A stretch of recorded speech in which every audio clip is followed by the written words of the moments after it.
Somos del grupo de Quinto A de la Escuela de Licenciatura en Enfermería de la Universidad Autónoma de Coahuila, Unidad Torreón. Mi equipo está conformado por Viviana Delgado, Karen Mesta, Juan Pablo y su servidora Sofía Castillo. Bueno, nosotros les vamos a hablar de las infecciones de vías urinarias en los infantes. Para adentrarnos en el tema, les voy a hablar un poco lo que es el aparato urinario. Este se comprende por tubos, órganos, músculos y nervios que trabajan en un conjunto para producir, almacenar y también transportar la orina. Más en específico, el aparato urinario se conforma por la vejiga, por la pelvis renal, por los uréteres, por la vejiga y por el uréter. Bueno, entonces, ¿qué son las infecciones del tracto urinario? Estas consisten en una colonización y multiplicación microbiana que se adquieren principalmente por la vía ascendente.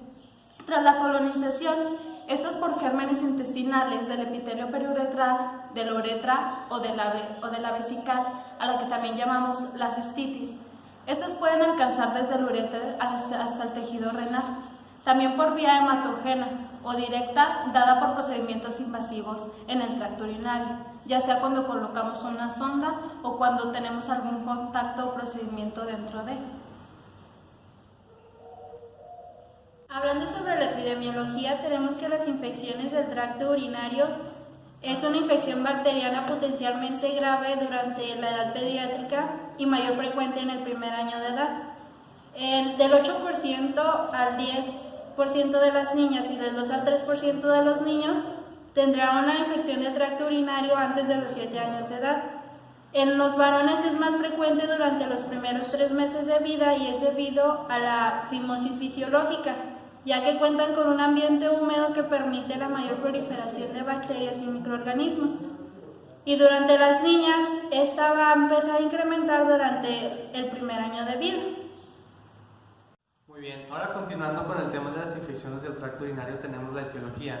El germen más común en este tipo de infecciones es la Escherichia coli, o más conocido como E. coli. Esta es responsable del 75% de todas las infecciones del tracto urinario. Del total de las infecciones, de casi 90% de estas no complicadas. El resto de microorganismos son poco frecuentes y no llegan a causar por sí solos ni siquiera el 5% de este tipo de infecciones.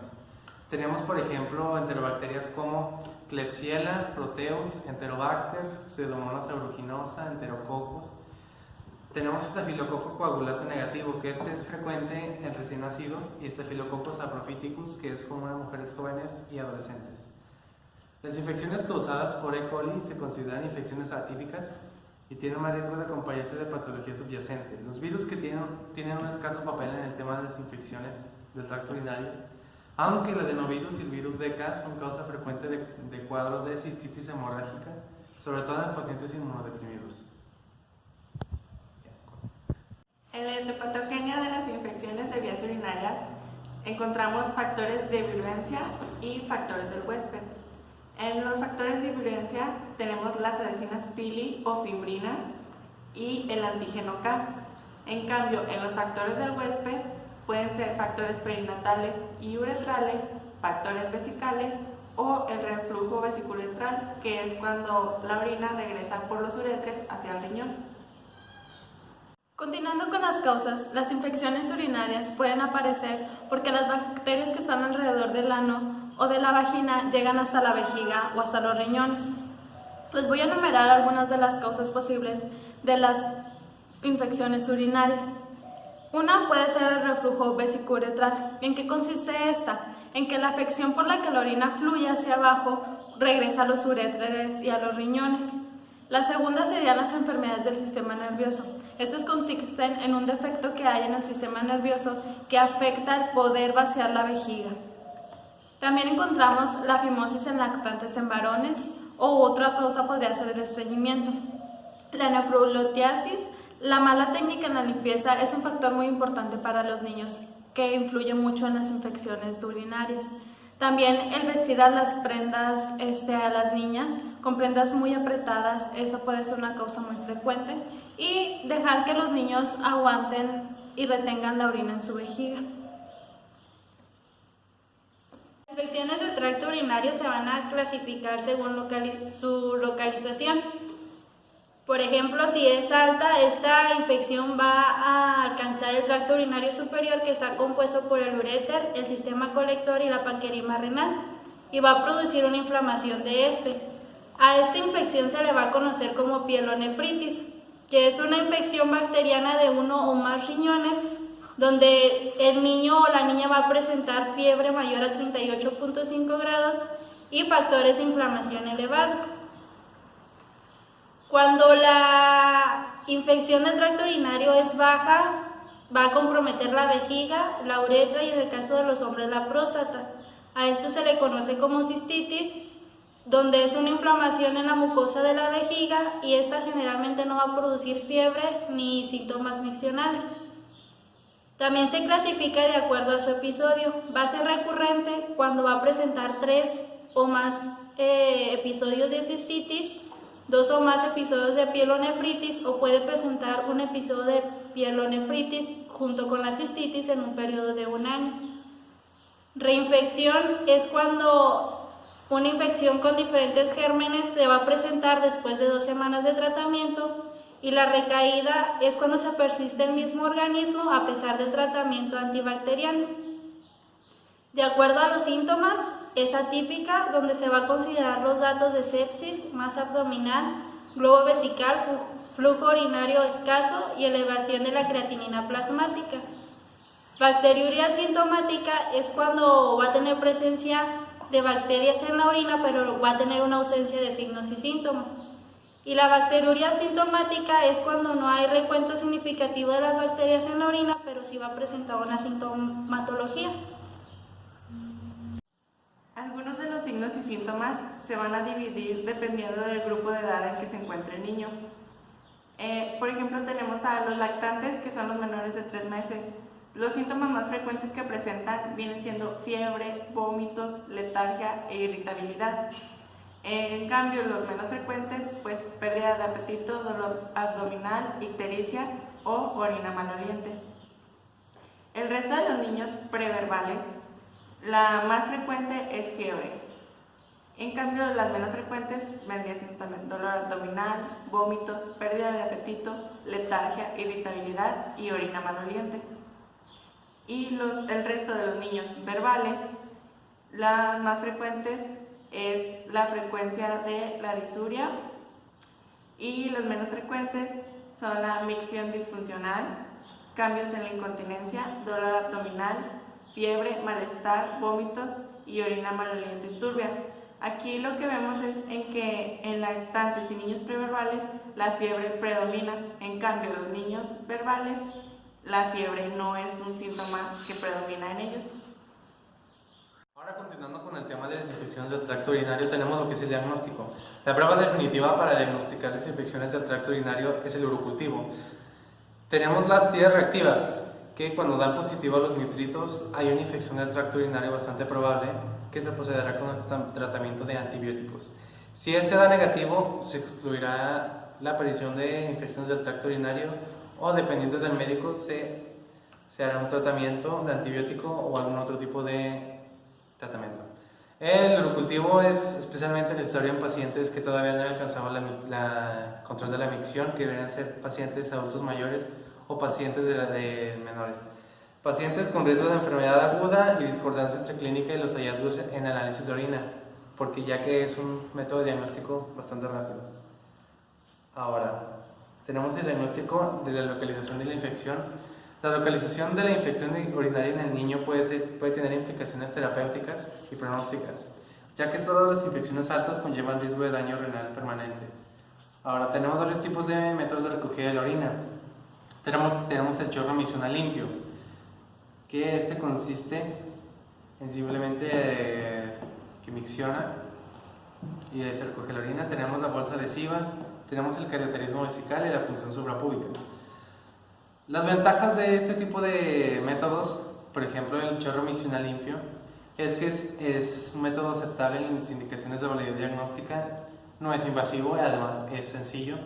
Sin embargo, tiene riesgos de contaminación dependiente y esto está indicado en todos los pacientes. Ahora tenemos otro método de recogida, que es la bolsa adhesiva. Este método no es invasivo, además es sencillo. Sin embargo, los inconvenientes que tiene es que tiene una alta tasa de falsos positivos, que son de hecho menores al 50%, además de que necesita muestras de confirmaciones si el resultado es positivo. Este método es recomendado que es cuando hay un método inicial en situaciones no urgentes. Ahora tenemos el método de recogida de orina, que es el cateterismo vesical. Sus ventajas es que tiene una sensibilidad mayor al 95% y su especificidad es mayor al 99%. Eso quiere decir que es el método más eficiente, que no hay hay menos probabilidades de que salga incorrecto el estudio. Sin embargo, este es un proceso bastante invasivo, lo que puede provocar más infecciones del tracto urinario. También tenemos otro inconveniente, puede ser el riesgo de trombo uretral y de cierto riesgo de contaminación. Está indicado como método de confirmación y método inicial en situaciones urgentes. Y por último tenemos el método de punción suprapúbica. En este se hace una punción donde vendría siendo en el área donde está ubicado la uretra. También tenemos que su ventaja es que es una técnica de referencia, es bastante específico. Sin embargo, es un método sumamente invasivo, puede causar infecciones no solo del tracto urinario, sino también infecciones en la herida, infecciones externas. También tiene un éxito bastante variable, no es tan fiable como el cateterismo vesical, y también tenemos que es idealmente precisa para un control ecográfico. Está indicado un método de confirmación y también en situaciones urgentes. Ahora, si hay sospecha de infección del tracto urinario, se deberá ver si hay factores de riesgo, si hay síndrome febriles. Ese es el más importante en infecciones. Si hay fiebre mayor de 38 grados, también tenemos síntomas miccionales o síntomas inespecíficos. ¿Cuál puede ser un tipo de síntomas miccionales? Sería sangrado, sería dolor al miccionar y otros síntomas inespecíficos. Estará la respectiva técnica de recogida dependiendo del caso y se hará el estudio correspondiente. Otros métodos de diagnóstico pueden ser la exploración física, prueba sanguínea, profilaxis antibiótica, la ecografía renal, la gamografía renal y la cistografía. Continuando con las complicaciones, la principal es la pielonefritis. Vamos a encontrar dos, la aguda y la crónica.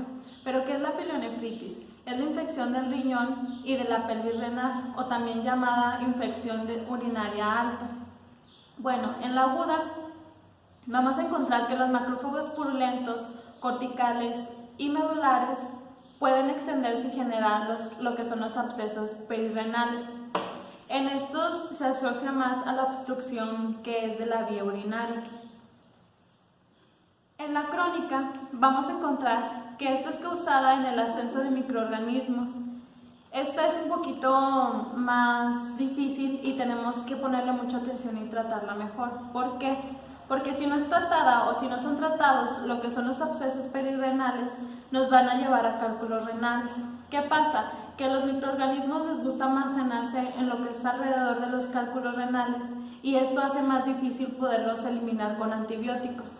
Si nosotros no los eliminamos, estos microorganismos con antibióticos, ya estando en los cálculos renales, lo que va a causar es que va a llevarte a una colonización más grave. Y bueno, todas estas afecciones nos van a producir un daño irreversible en los riñones, que esta nos va a llevar a una insuficiencia renal crónica. Uno de los principales síntomas que vamos a encontrar en la pielonefritis crónica son la inflamación intersticial, la destrucción del tejido renal, la retracción, la deformación de lo que es el pielo capilar y las depresiones corticales que son irregulares. El tratamiento para las infecciones del tracto urinario, primeramente para tener un buen tratamiento, este debe de estar basado en los resultados del urocultivo y el antibiograma de nuestro paciente. En el mayor de los casos, la vía habitual es oral. Parenteral si es necesario, este nos ayudará a reducir las cicatrices renales. Cuando es una infección del tracto urinario de vías altas, el tratamiento es de 10 a 14 días. Y cuando es baja, el tratamiento es de 3 a 5 días, pero en niños menores de 2 años es de 7 a 10 días. Los fármacos mayores utilizados para tratar las infecciones del tracto urinario es la cefotaxima, la ceftriaxona, la tobramicina, gentamicina, ampicilina, cefixima, ceftibuteno, cefaclor, fosfomicina, amoxicilina y nitrofurantoína. Bueno, y por último vamos a ver lo que realmente a nosotros nos importa, que viene siendo los cuidados de enfermería. ¿Qué vamos a hacer cuando nosotros tengamos a un paciente con infección de vías urinarias? Pues bueno, primero que nada vamos a mantener un control de sus signos vitales. Como ya lo hemos visto en los signos y síntomas, uno de estos es la fiebre. Si nuestro paciente presenta fiebre, pues lo que nosotros vamos a hacer es controlarlo y mantenerlo eutérmico. Vamos a realizar también la recolección de muestras de orina para ir verificando los niveles que tiene en infección. Vamos a explicarle al familiar la importancia de la alimentación y la higiene. Esto es muy importante ya que la mayoría de los niños son infectados por una mala higiene. La mayoría son porque empiezan a ir al baño y no mantienen una buena higiene de sus genitales. Cuando ya el niño ya tenemos las muestras de orina y todo, pues según la prescripción médica nosotros vamos a hacer la administración de medicamentos según lo que nos hayan indicado y hay que estar monitorizando su evolución para obtener un buen resultado. Eso sería todo de nuestra parte, espero les haya gustado. Mi nombre es Viviana. Mi nombre es Sujei. Mi nombre es Karen. Y mi nombre es Pablo. ¡Y eso es todo!